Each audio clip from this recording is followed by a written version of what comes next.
So I've been having a lot of conversations with people around this digital health topic. So do you have any recommendations on how to, in a healthy way, deal with technology? One of the things is don't use your phone in the first hour of waking up. Are there Mhm. other, is there other advice that you would have for Gen Z who are curious about still using technology, but just in a healthy manner? Absolutely. I would be conscious about your usage in general. Mhm. I agree that not using your phone for an hour after you've woken up and also before bed is also really good. And that's good for your health in general. Like your sleep wake cycles are quite dependent on different types of light. And if you're using screens before bed, then that could potentially influence your sleep. So I would have that hour screen free at the end of the day as well. However, I would also be conscious as to how much screen time you are getting generally throughout the day or social media usage you're getting throughout the day. Most smartphones nowadays do have that ability where you can find out what your screen time is. So I'd have a look at it and see what your screen time use is and what it's going towards. Because I've seen some people have hours and hours and hours of social media time. Um, and it's not necessarily the best way maybe to spend all of your free time. And I'm not saying that we have to completely get rid of social media, although I must say I don't have the apps on my phone anymore for that reason because Right.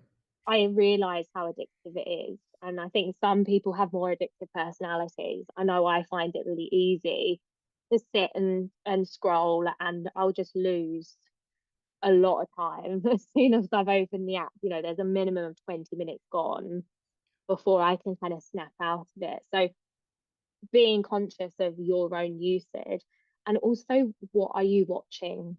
Right.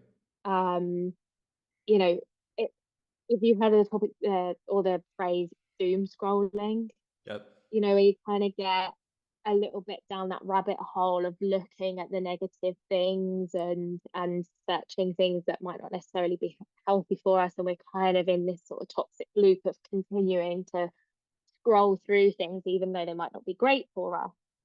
I would be conscious about what it is that you're consuming.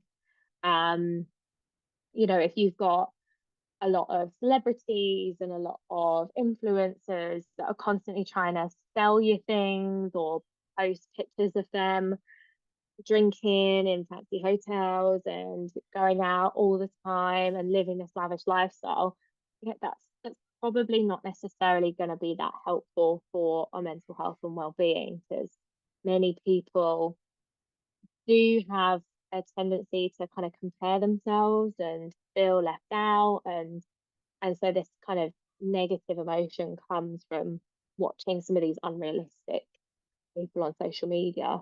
But there's some great content creators out there that are doing really fantastic, amazing things for mental health and all kinds of different careers and interests.